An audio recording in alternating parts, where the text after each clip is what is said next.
10 seconds to self-destruct. Brothers and sisters. Como mierda. Y ahora les vamos a dar por el culo.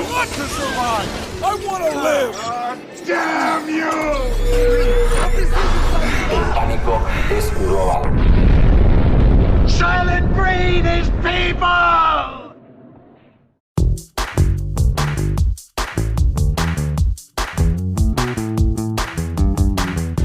Bem-vindos ao podcast Um Dia Depois do Fim do Mundo, onde a gente discute filmes e séries para descobrir o que vai acontecer com o futuro da humanidade.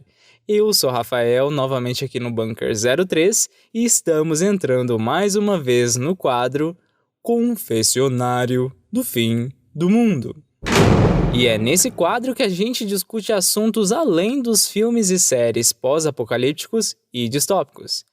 E hoje eu tô aqui para iniciar o nosso round 3 da nossa cobertura da Mostra Internacional de Cinema de São Paulo. Hoje então tô aqui no dia 7 e o filme de hoje foi Sestri, ou Irmandade, filme macedônio com direção de Dia Duna. Espero que o meu macedônio aqui esteja em boa qualidade para vocês. E a minha sensação com esse filme foi de Better Days.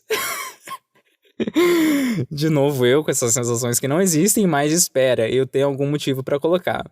Better Days, para quem não se lembra, é o filme que foi indicado à categoria de melhor filme internacional no Oscar do ano passado, ou melhor, desse ano, 2021. Representante de Hong Kong.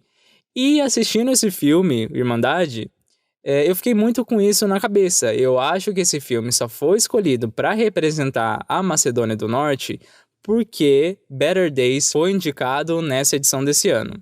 Então eu fiquei muito com isso na cabeça. Eu acho que o comitê da Macedônia do Norte realmente levou isso em consideração. Porque os dois filmes são filmes sobre adolescentes e, queira ou não, os dois abordam aí o tema do bullying. Então as semelhanças são até grandinhas e a sinopse de Irmandade é mais ou menos assim. A nossa protagonista, a Maia, ela é meio que intimada a publicar um vídeo íntimo que a sua amiga gravou de uma outra aluna ali da escola. Ela faz e temos consequências com essa ação. É tudo isso que eu vou falar aqui pra vocês, até pra não dar muito spoiler, porque esse é um filme bem curtinho, ele tem 1h30 só, e ele é um coming of age. Eu chamo de coming of age, pensando aqui que é um filme adolescente, mas vamos colocar filme adolescente, porque talvez não seja um coming of age. Mas é um filme sobre adolescentes. E é um filme de adolescente que, é bem dramático e sombrio, sabe? Ele não é alegre ou comédia, tipo um Lady Bird. Ele tá mais pra um euforia, talvez, Tentando aqui umas comparações que vem na minha cabeça, assim. É um filme, então, que vai ter esses adolescentes usando álcool, esses adolescentes rebeldes, usando outras drogas, fazendo sexo também, que é o grande incidente aqui dessa narrativa, desse filme. Então, a gente tem um filme até que comum, assim. Ele não é um filme tão diferente de outros filmes adolescentes que eu já assisti. Eu não vejo nada de tão especial assim nele pra falar assim, nossa, esse é um filme que me marcou bastante. Ele é um filme próximo de outros que eu já vi. Ele tem um clima bastante de tensão e esse clima de tensão ele prende demais. Eu acho que a direção soube bastante manusear isso, a direção e o roteiro, porque a gente tem essa protagonista bem introspectiva aí depois desse acontecimento que ela acaba gerando. Então a gente fica com essa protagonista que a gente não sabe muito bem o que vai acontecer, e aí dá um clima de mistério bem, bem interessante. E ainda por cima é uma narrativa até crescente, ela tem um ritmo bem pra cima, assim, a gente chega no final, a gente tem um final de muito impacto, inclusive, que tem um corte brusco ali, eu sei que muita gente não vai gostar, mas como eu acabei de falar, é um final que me deu muito impacto, real, assim, mas é um corte brusco.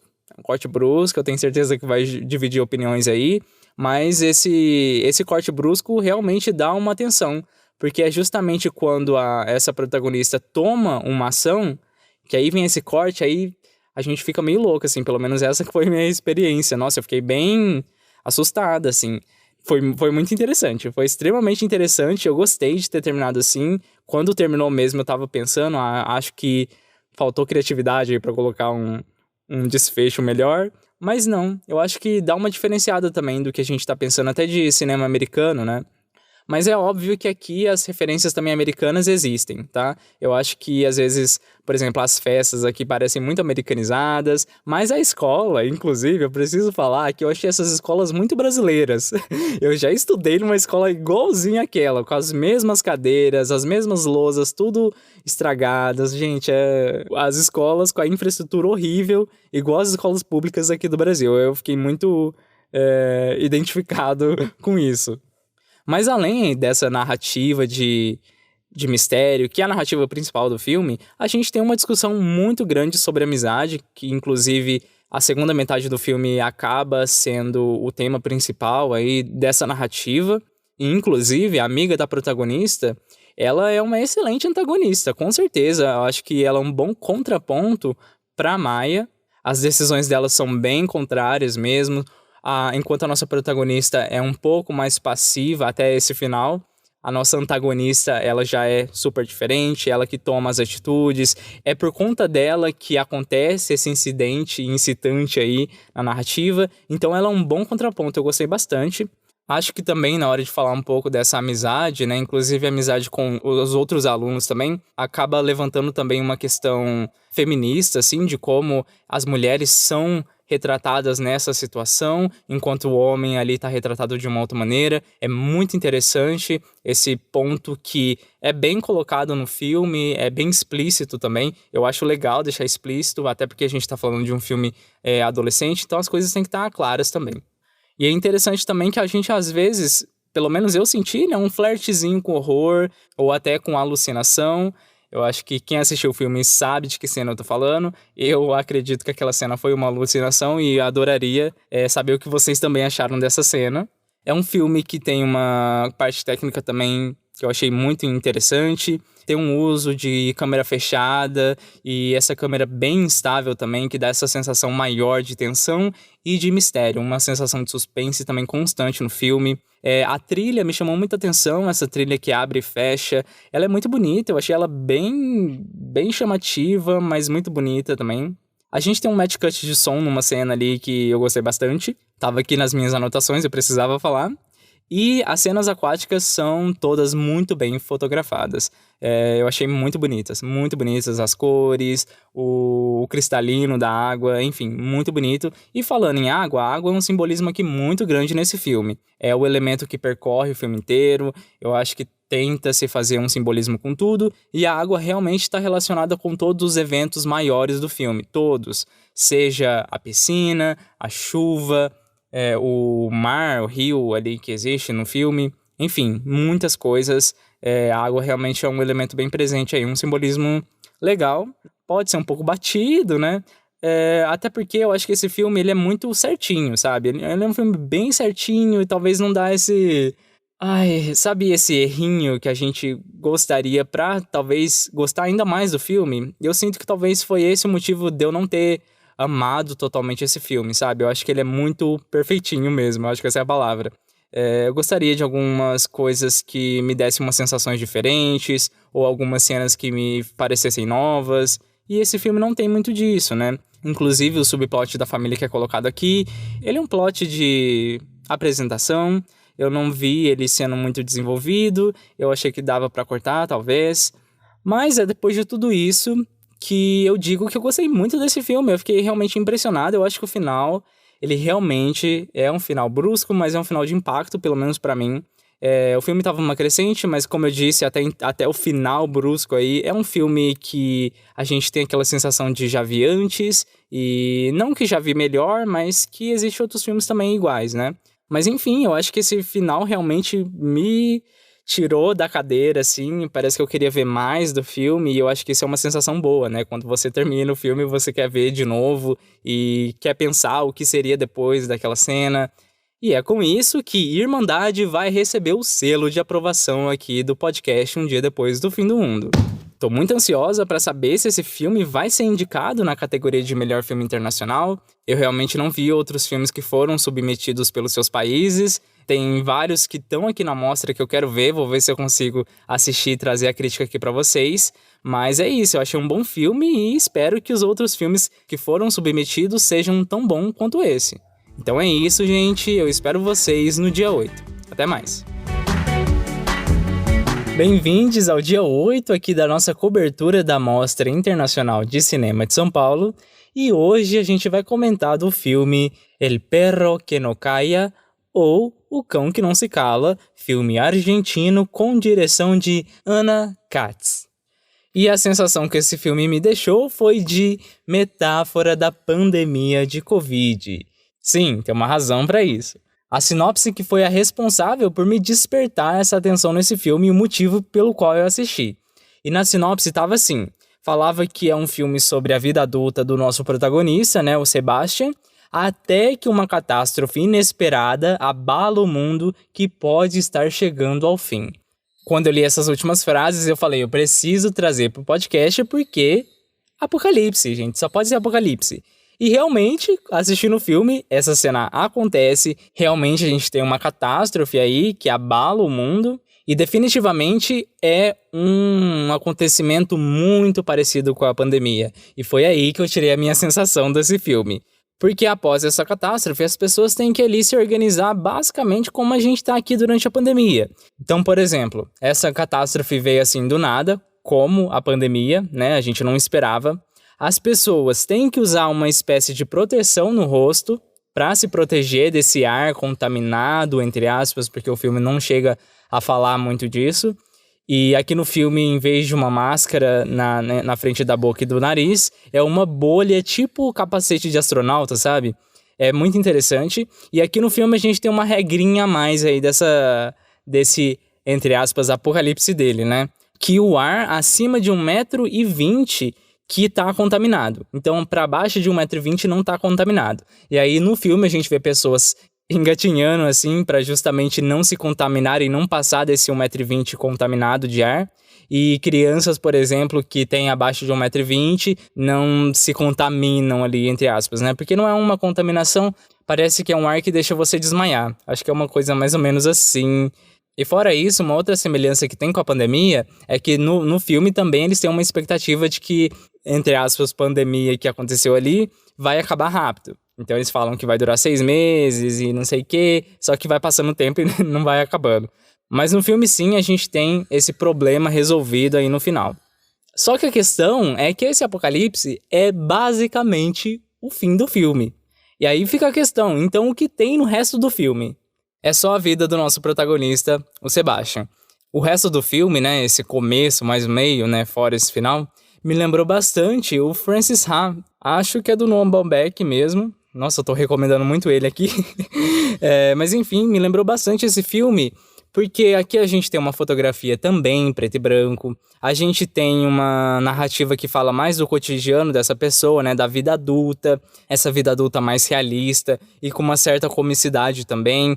Fala sobre a falta de grana e também o trabalho, que nesse filme, O Cão que Não Se Cala, todas as cenas estão envolvidas nessa temática de trabalho, o que é muito interessante porque abre alguns caminhos para justamente questionar o que é trabalho, que tipo de trabalho é bom, e aí com certeza faz uns leves comentários ali anticapitalistas que vocês sabem que eu fico apaixonado com isso, né?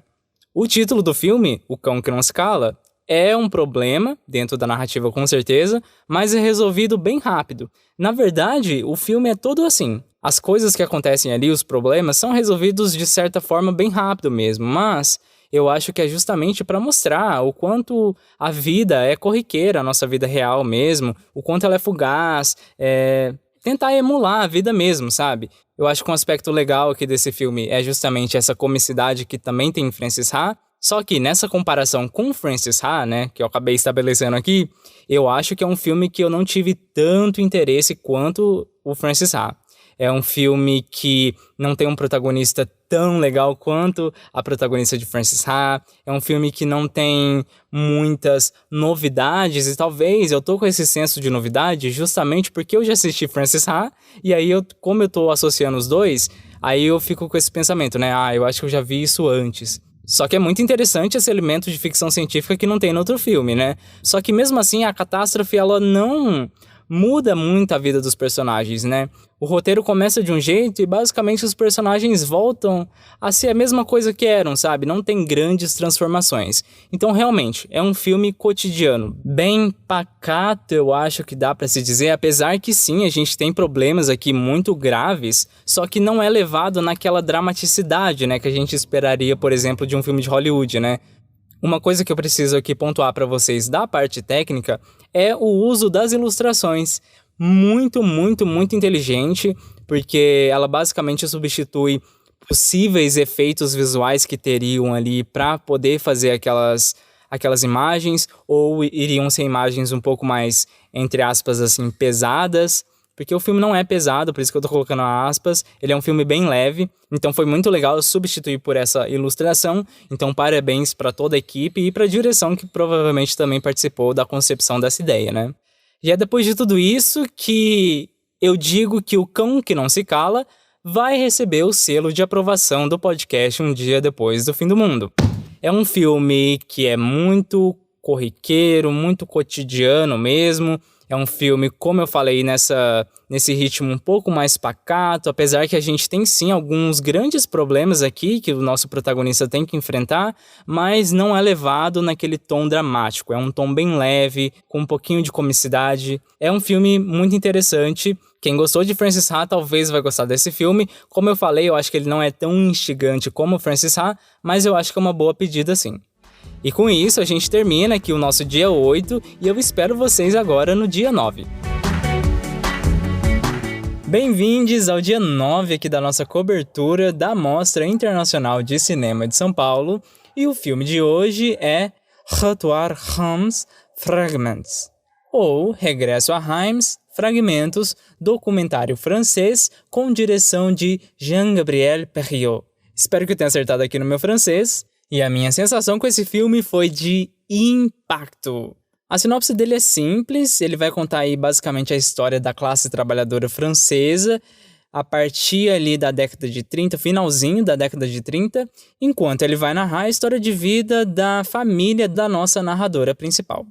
Enquanto eu estava assistindo esse filme, eu estava pensando que ele estava tendo umas certas similaridades com Democracia em Vertigem, documentário brasileiro da Petra Costa, por conta dessa mistura da narrativa pessoal, né, dessa narração, com esse background político, né? Então, para mim, estava tendo bastante similaridades. Então, como eu disse, esse documentário é bem político, como Democracia em Vertigem, e eu acho que é ainda mais político que esse. Porque é um documentário que deixa a posição política dele bem mais clara, do tipo, ele basicamente, no final dele, fala que ele é um documentário de extrema esquerda, e ele é um documentário, então, que vai trazer esse ponto de vista dos operários durante todo esse período, desde a década de 30 até agora os dias atuais. O que é uma coisa muito interessante, porque geralmente a gente não tende a ver o ponto de vista da classe trabalhadora, né? A gente sempre tende a entender a história das coisas através de um ponto de vista bem burguês, né? Bem a pessoa que tem poder. Por exemplo, quando a gente vai estudar história, não sei vocês, mas quando eu fui estudar, por exemplo, colonização no Brasil, meio que os livros de história colocam como uma coisa positiva pro Brasil a colonização portuguesa, sabe? Em vez de enfatizar o quanto foi prejudicial para os indígenas, o quanto eles sofreram com essa colonização e depois, em seguida, a escravização de povos africanos. Então, assim, eu tenho hoje essa leitura de que eu acho que o ensinamento que era me dado era justamente um ponto de vista burguês que queria justamente continuar fazendo uma propaganda do capitalismo, uma propaganda positiva pra gente justamente não mudar, né?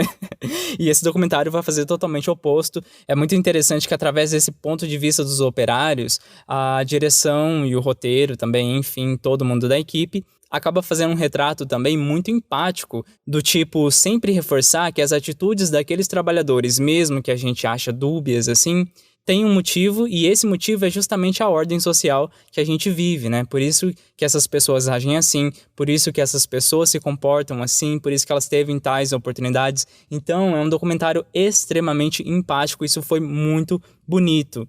É interessante ainda que a gente está aqui num documentário que retrata um país de primeiro mundo, então é muito interessante para nossa cabeça de colonizado, né? Que geralmente a gente tende a puxar o saco de quem é país de primeiro mundo, né? Achar que eles fazem tudo perfeito. É muito interessante a gente ver aqui a crítica de pessoas dentro da própria França fazendo essas críticas e mostrando que a realidade não é assim, igual eles mostram na mídia, né? É muito interessante que esse filme também acaba sendo um estudo aí sobre a ascensão da extrema-direita. E aí eu acho que o documentário é extremamente essencial pra gente aqui que mora no Brasil. Porque basicamente a gente está vivendo essa ascensão da extrema-direita agora com o governo Bolsonaro, e é muito interessante o que o documentário coloca como as problemáticas, como as estratégias que esse pessoal utilizou para justamente angariar votos aí da classe operária, o jeito que eles distorceram mensagens comunistas e transformaram essas pessoas em voto de extrema-direita. É muito incrível o que esse documentário faz. Já deixa aqui registrado que esse filme, assim, é imperdível. E ainda, por cima, a gente tem um nível de pesquisa, de material de arquivo, não sei, é muito absurdo o nível de pesquisa que teve aqui. A montagem é super incrível, todos os trechos de filmes que se relacionam com a história dessa família que está sendo contada pela narração, gente, é incrível. E as cenas reais que também tem ali de material de arquivo, ou as cenas de filme que também acaba ilustrando essa narração, como eu falei, é assim, incrível. Muito parabéns aí para toda a equipe que fez isso. Só que, apesar de todas essas coisas boas que eu falei do filme, ele tem uma estrutura um pouco estranha, porque eu não sei definir para quem é esse documentário, sabe? Qual que é o público-alvo dele? E a estrutura justamente é um problema. Porque na parte 1, eu vou chamar de parte 1, tá? Quem assistiu o filme vai entender direito o que eu tô falando, mas eu vou chamar parte 1, essa parte agora que eu vou falar, porque ela é uma parte, ela é o começo aí do filme, e ela é mais focada nesses anos 40 a 60, mais ou menos, e ela quer ali apenas mostrar a história dessa vida proletária naquela época, o quanto era ruim, todos os problemas que tinha, acaba também fazendo uma análise muito interessante do machismo nessa sociedade, então tem várias reflexões muito interessantes. E essa parte justamente é a parte mais emocional do filme, é a parte que a gente está quase chorando pelo tanto de coisa ruim que esse pessoal teve que passar, enquanto os patrões estavam enriquecendo às custas dessas condições de trabalho. É muito emocionante essa parte, e aí que eu acho que essa parte, por exemplo, seria para um público-alvo muito comum. Pessoas da classe trabalhadora conseguem assistir essa parte 1 com muita facilidade, porque eu acho que tem esse apego emocional em que a pessoa vai se ver ali na imagem e vai conseguir ter essa raiva que eu acho que o filme quer provocar mesmo, sabe, no espectador. Só que aí a gente entra nessa segunda parte que chama Segundo Movimento, esse tem realmente um título para essa parte, que é uma parte muito conceitual. Então, eu mesmo, que conheço só um pouco, assim, de política, também não sou expert, não tenho nenhum nível bom, assim, de conhecimento político, mas conheço um pouquinho, né? Mesmo eu conhecendo esse pouquinho, eu acho que não foi suficiente. Realmente tem muitos conceitos aí que o filme acaba não explicando. Por exemplo, quem for assistir esse filme tem que ter muito certo as ideias de esquerda e direita bem divididas, as ideias também de comunismo, socialismo, tem que ter algumas ideias já bem formadas do que essas informações. Essa parte acaba sendo basicamente uma aula de história muito complexa, sabe? E aí que eu acho que essa parte não consegue ficar com aquele mesmo público da parte 1, o público da classe trabalhadora que não conhece de política e quer assistir esse filme para justamente aprender alguma coisa, mas eu acho que essa parte talvez deixe mais confuso. Teve vários momentos aqui que eu não consegui acompanhar, até porque eu não conheço da história da França durante esse período, então aí que eu fiquei mais perdido ainda, o que tá falando aqui, não sei o que, mas deu para mim acompanhar pelo menos, sabe? Não entendi tudo, eu precisava de uma segunda vez para assistir esse filme, o que eu vou fazer com certeza. Assim que eu tiver a oportunidade de assistir esse filme de novo, eu vou, porque realmente é muito bom, mas esses conceitos realmente acabam deixando um filme um pouco complexo e um pouco aulinha ali, sabe? Esse filme também tem as informações muito rápidas, né? Basicamente essas informações não se repetem e a gente não tem um momento de reflexão, aquele momento para digerir tudo que a gente acabou de ver. Tem bastante divisões nesse filme, mas ao mesmo tempo não tem esses períodos agora, vamos parar, respirar aqui, ver o que a gente falou, porque falou muita coisa, a gente quer refletir e depois a gente continua. Não tem, é um filme até bem rápido, 1h25, e tem muita informação, extremamente muita informação. É realmente um condensamento aí da década de 30 até o atual, muito grande, e eles tentam colocar bastante informação. E é justamente por isso que eu acho que ele acaba perdendo esse público da classe trabalhadora, né, que não conhece de política. E ainda por cima, no epílogo, eles deixam muito claro, que esse filme, ele quer conversar com quem já se identifica como esquerda e que provavelmente já tem uma atuação política na esquerda. Basicamente, nesse epílogo, ele fala que justamente esse filme é para provocar reflexões sobre as estratégias da esquerda, como atuar politicamente, fala também sobre unir a classe trabalhadora de novo em todas as suas temáticas, em todos os movimentos sociais que existem, para a esquerda realmente conseguir tomar o poder e justamente conseguir transformar o mundo, né? E tirar esse poder dos capitalistas aí. Ou seja, o filme tem basicamente um problema de público-alvo, né? Ele começa praticamente para um público e termina falando que é para outro público. É um filme que é voltado para a esquerda? Sim, pessoas que já têm o seu pensamento político bem claro, que já conhecem um pouco de política, um pouco assim, aprofundado mesmo, porque o filme, igual eu falei, ele não vai explicar alguns conceitos, ele só vai passar.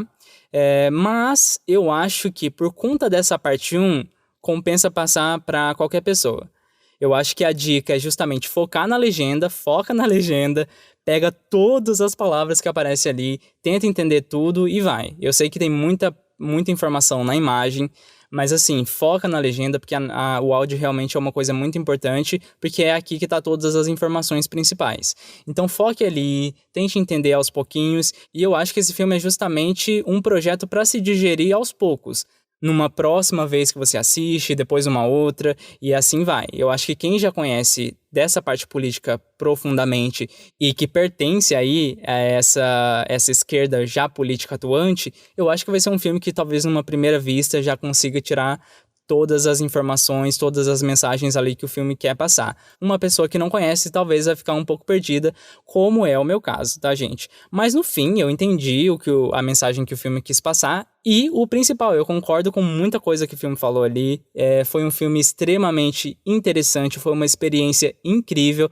Com certeza um dos maiores destaques que eu vi aqui na Mostra de São Paulo, e é por isso que Regresso a Reims vai receber o selo de aprovação do podcast Um Dia Depois do Fim do Mundo.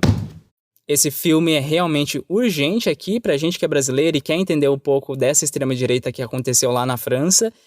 Eu achei incrível, tem várias reflexões aqui, você provavelmente não vai entender de primeira se você tem uma carga de conhecimento igual a minha, eu não entendi de primeira, mas enfim, foi uma experiência interessantíssima e eu quero assistir uma próxima vez, como eu já falei pra vocês.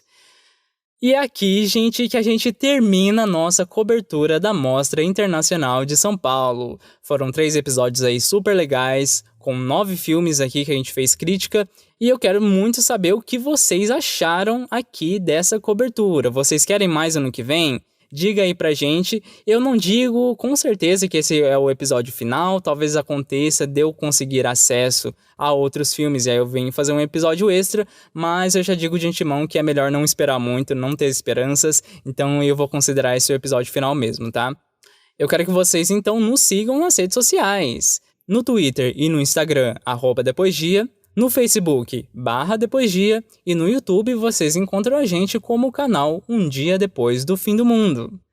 Então é isso, gente, adorei aqui participar com vocês, foi ótimo conversar aqui de novo no podcast. Vejo vocês na próxima, espero que em breve. Rafael, Bunker 03, câmbio, desligo.